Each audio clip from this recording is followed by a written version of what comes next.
Hello, everyone, all three of you.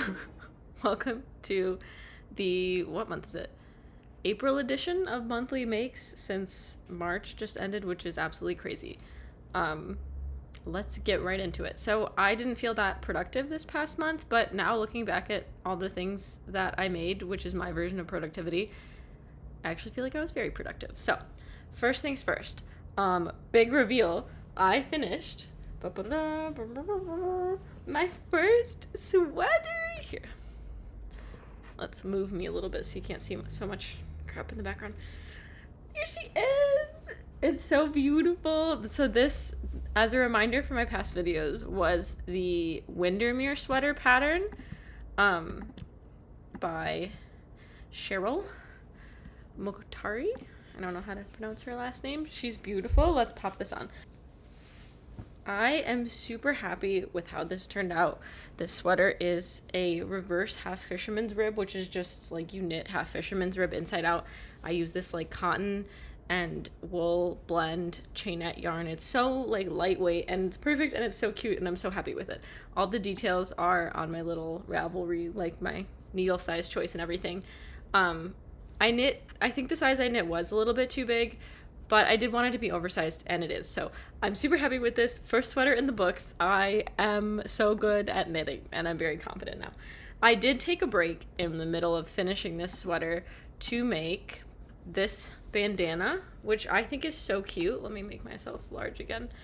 Such a fun knit. I used the Monostel Uruguay Silk Blend yarn, which I really like, and I think I've shown in other videos on my channel. But I think it's so nice. I used bigger needles for this so that it would be drapier because this yarn has silk content in it, so I wanted it to flow nicely. And it's just such a cute bandana. But the importance of this piece is that this bandana has put me completely on the stripe train. I think that it's adorable and so fun. So because of that, I think that's it in terms of finished projects. Yeah, so let's get into whips. Because of that, it inspired me to start the Olga jacket, which is a petite knit pattern. I've never made a big pattern by her, so I am excited to try one out. People seem to like them. In stripes. So I do like this stripe combination. I think it would have made a really cute cardigan. But I was like, what if we made it even more loud colored? So this is the same Monostel del Uruguay yarn in a few different colors. I actually made a short video on this about like the yarns and how I decided to prep for this project, but I'm making good progress, as you can see. So it's knit flat because it's a cardigan. So I have the back and like one front panel / shoulder that I'm making good progress on. But I think this is going to be really cute and fun, and it's the same beautiful drape. I'm using pretty big needles for this, and I'm meeting gauge, at least with the width. It's a little bit longer than it's supposed to be, but you know, you can customize that. So I'm excited about that project. It's been really fun to knit up. This was knitted in the round, this sweater. So knitting something flat now has been interesting, like a garment. It's going by a lot faster, actually. And the stripes make it so fun. Like, I think a stripe just kind of varies the project a little bit and makes it like fresh and interesting, which we love. I mentioned this in last month's monthly make, but because I had extra yarn from my first sweater, Oat's gonna get his first sweater, inspired by seeing this Ravelry post with this long-haired dachshund, which is what Oat is. And this is the same yarn actually as this, just in a different color. I was like, unfortunately for him, I have to make this. So it's the Portland Raglan dog sweater. This is actually a free pattern, which is really cool, but look at this. I have the little arms and I have the little neck, and I actually tried it on him. Let me get that picture up, but I just have to knit it to his length now, which is going to take a long time because he's a big boy. But I think it's a really fun, really cute project. So, you know, here, let me get the picture. Outfit change. It's warm in here.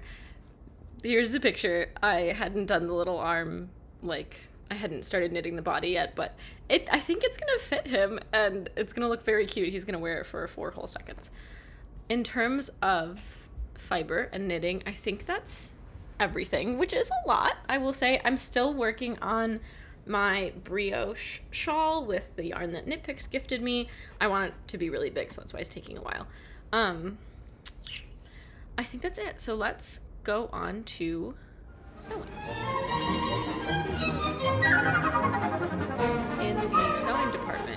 have much less, but it's because I made this one thing 3 times.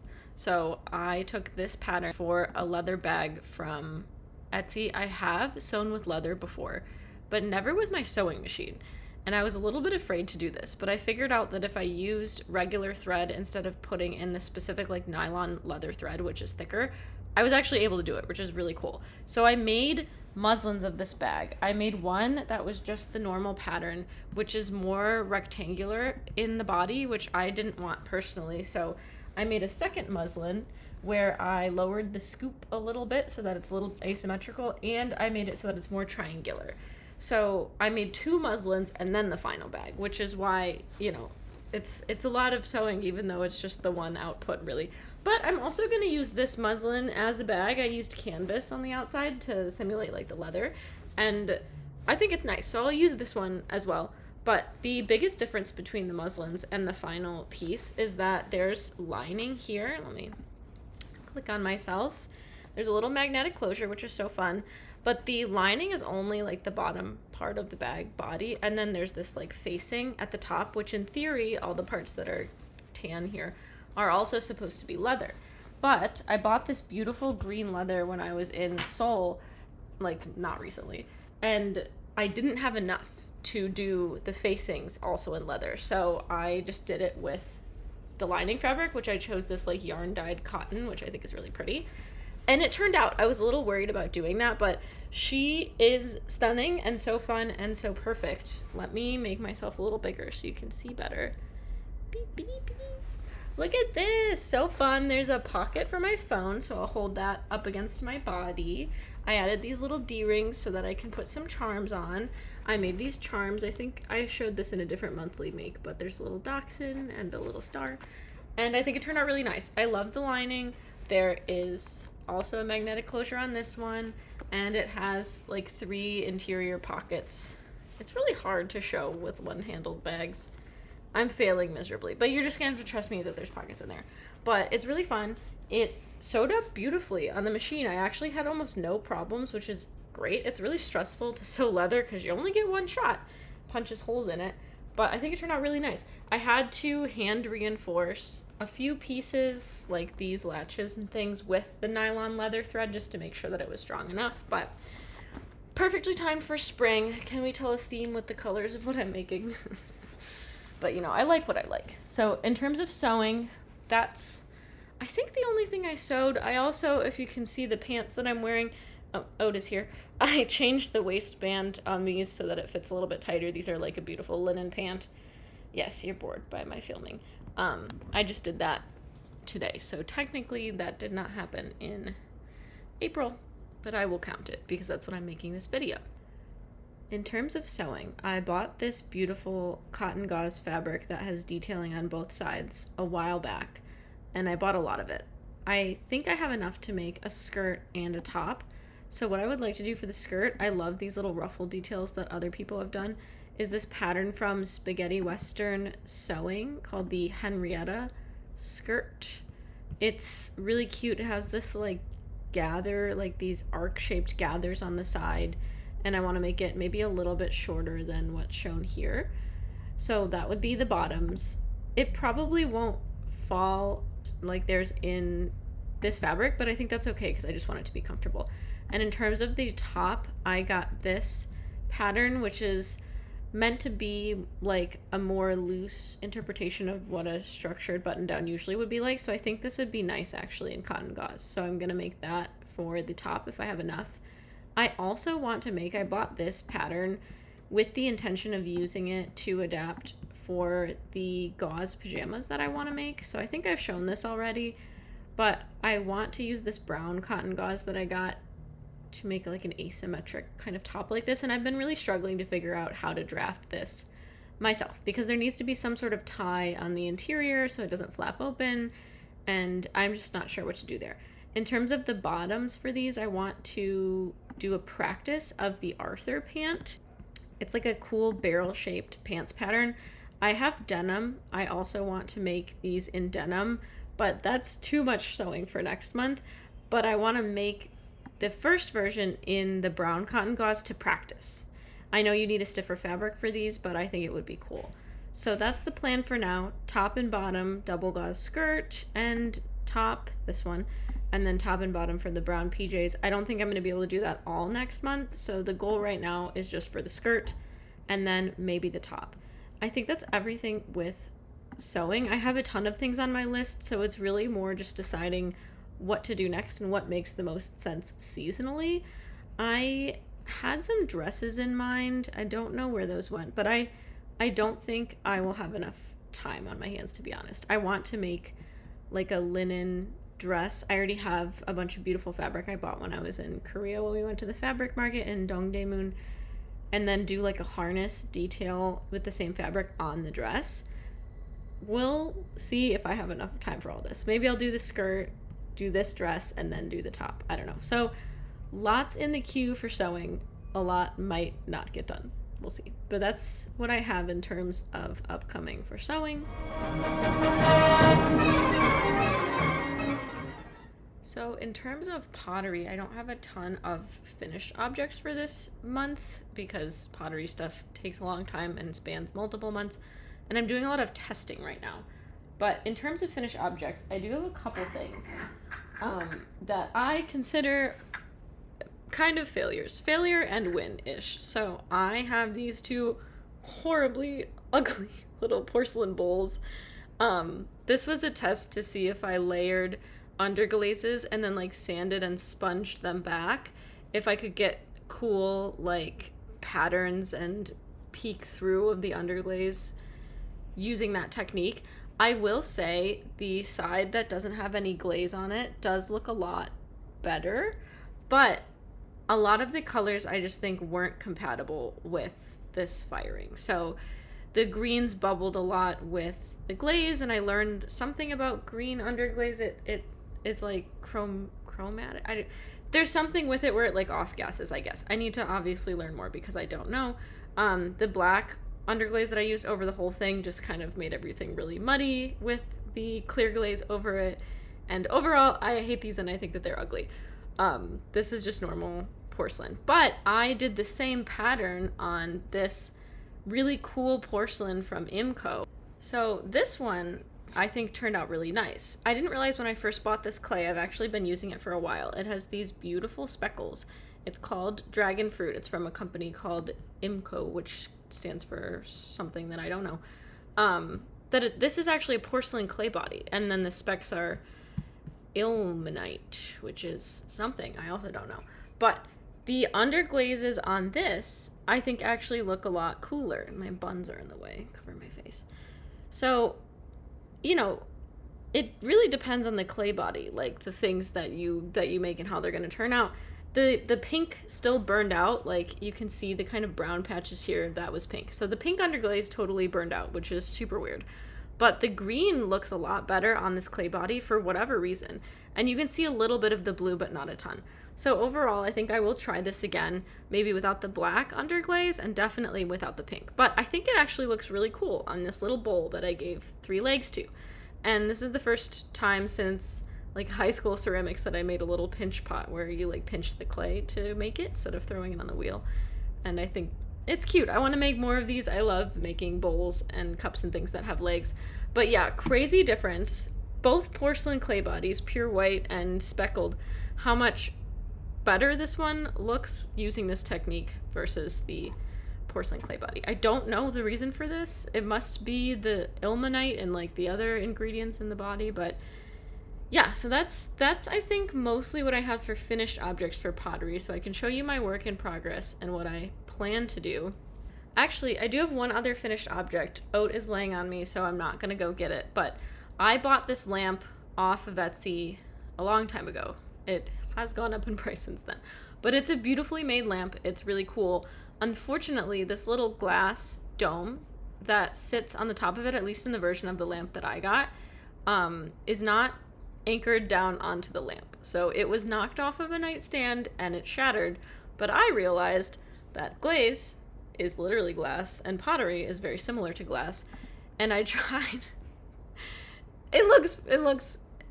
I'm gonna try again, but I made a new shade out of porcelain And you can see it warped here, and then I had to cut some holes in it because whatever. But I tried to throw it extremely thin so that light can actually go through it.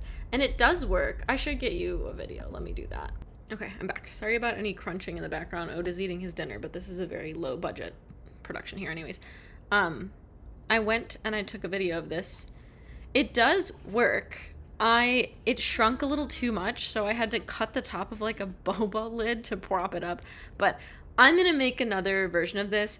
I realized it's extremely difficult to throw a full sphere like this and then trim it thin enough where it doesn't warp. So you can see here, like where the light really pierces through is where I got it super thin, which is great. But I had to cut these holes because I just trimmed through in some areas, and then I just couldn't get it thin enough. So I think what I'll do is make like a taller form potentially that's more like a vase shape and try again. But this is a good try. I'm surprised that it survived the kiln and all. So that's cool. So that's it for finished objects for pottery. But in terms of what's upcoming, but in that vein, I've been doing a lot of testing. I made some test bowls just to see some new glazes and some studio glazes, but also because I bought this really cool black porcelain, which I think is just porcelain with like a black mason stain mixed in, but I wanted to see how it behaved with glazes because sometimes darker clay bodies, you get some bubbling and some weird stuff, and it behaved beautifully. I think that they look really cool.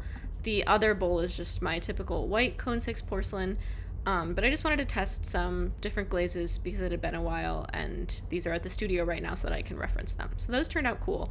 But along the lines of testing, I also am able to fire to Cone 10 now, which I won't get into in this video. I think I'm going to make a different one explaining everything, but it basically means that the clay can withstand higher temperatures and be fired to a hotter temperature.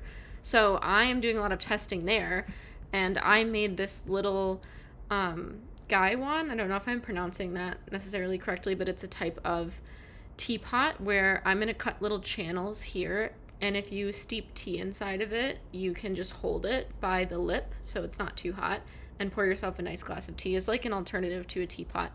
And this is made of Cone 10 white porcelain. I bought 2 other Cone 10 clay bodies.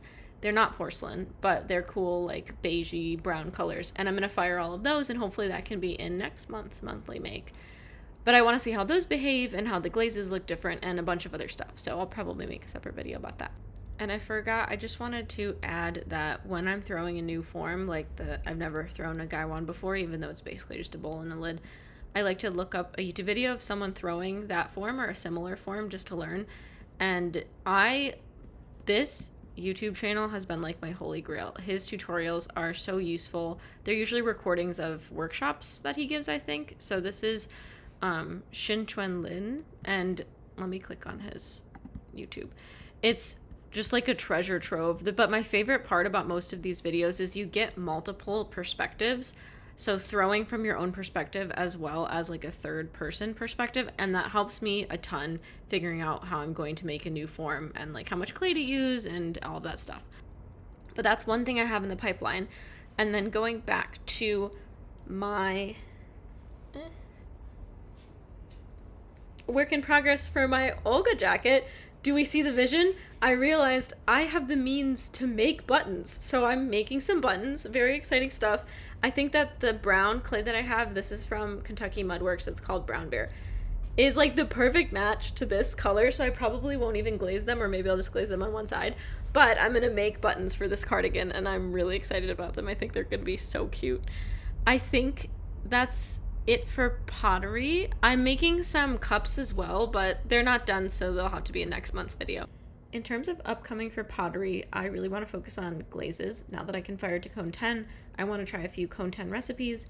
This is one of them. I have a ton of glaze chemicals. I think that these types of like glazes are really interesting to me. Apparently this is more of like a stain because it's sandwiched in between 2 layers of clear glaze. So I'm going to be doing a lot of glaze testing. In terms of forms, I want to make a lot of bowls with these flared rims and cut them into interesting shapes.